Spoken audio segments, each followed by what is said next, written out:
Welcome to the Vox Pathfinder 15R channel, and today we have a Silver Face Fender Bandmaster on the workbench. Customer thinks it's like a late 60s. I looked at a transformer code and it was like 44th week of 1971, so I'm thinking that this is a 72, but it could have been replaced. But when I get the chassis out, we will look at all the date codes and come up with a consensus. Let's see.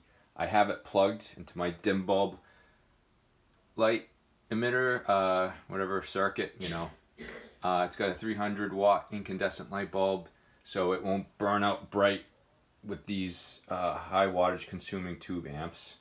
For my little solid state little vacuum tube amps, I use like a 65 watt light bulb.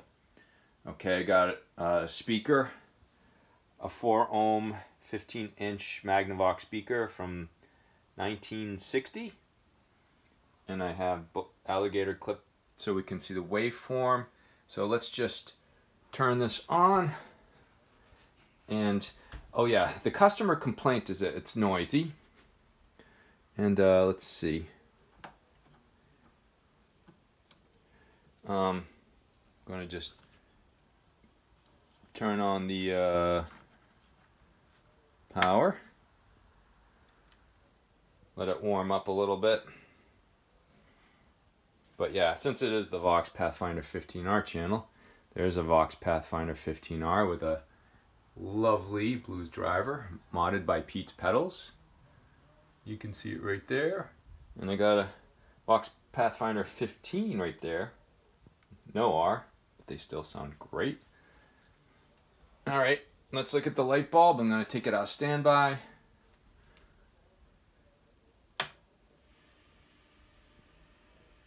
Okay, it didn't kill it. Let's see. Let's turn up the sound. Oh, look at that.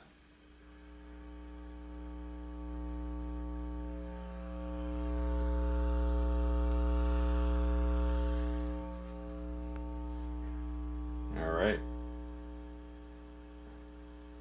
So let's just examine this waveform.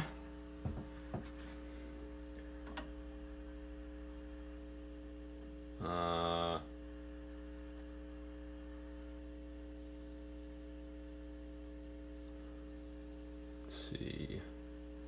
Just get it. Line a peak. Okay, so I have 5 milliseconds per division. I've got 1, 2, 3, about 3.5 peaks. Okay, so if you do your math, you take 0.005, multiply it by 3.5, and then take the reciprocal, and you're going to come up with about 60 hertz. So that's a 60 hertz hum. Let's see. I'm going to just doing something on the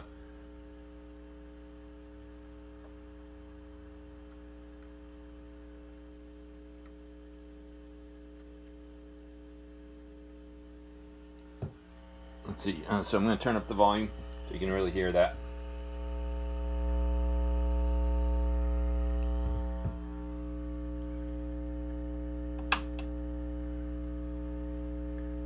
Let's just show that on the scope. So yeah, you can see there's about 3.5 divisions between peaks, and you got about 5 millisecond point. No, it's yeah, 5 milliseconds. 5 milliseconds per division. Now, if that was bad, I'm thinking if that was bad filter caps, the electrolytics, I would think that would be 120 hertz. Okay. So let's try an idea I have. What I have here is a tube screamer pedal, and it's healthy. and I'm not going to plug anything into the input. I'm just going to plug it straight into this amp. So I plugged it into plug number 2 of the vibrato channel. Plug 1. Of course, I'm fiddling with the volume on the normal channel. Quiet. Now, if it was filter caps, I don't believe the sound would be affected by the volume control. So right off the bat, I believe we have bad input jacks. I did find something, however. Reverb circuit.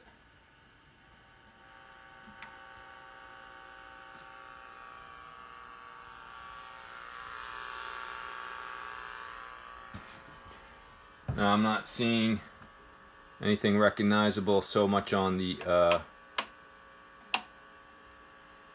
here, but maybe there is.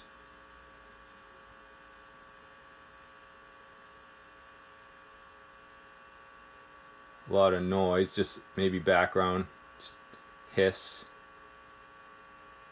There does seem to be some sort of sinusoidal.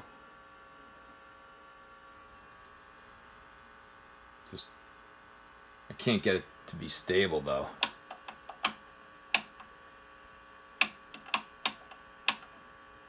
Let's try this one. How many divisions can we get?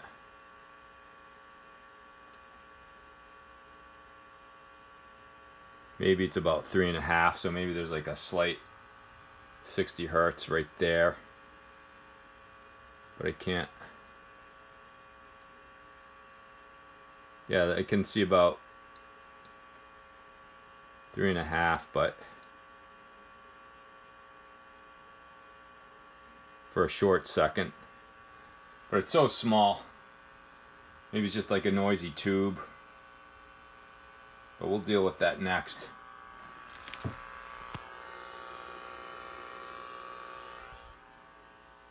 But that's the reverb circuit. If you turn the reverb down, it goes away. Although this fuzz doesn't seem to go away.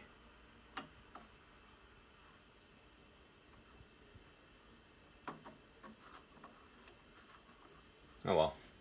Anyways, so that concludes video 1 of repairing this. I think we talked to the client and he's good to just change out the all the electrolytic caps on this because of its age. Unless I dig in there and find out that it has been serviced with more modern caps and it's not needed. I certainly don't actually see much evidence of it being needed, but it's a good precautionary thing to do an amplifier this old, is if it, because he wants to gig it out routinely. But it's going to need some help with those input jacks. There you go, now you see. Now you see it, right? Clear as a whistle. Okay, thanks for tuning in. And there's a Vox Pathfinder 15R. We're going to compare the two when that's finished. See how much better that thing than this cheapo solid state amp. Good day.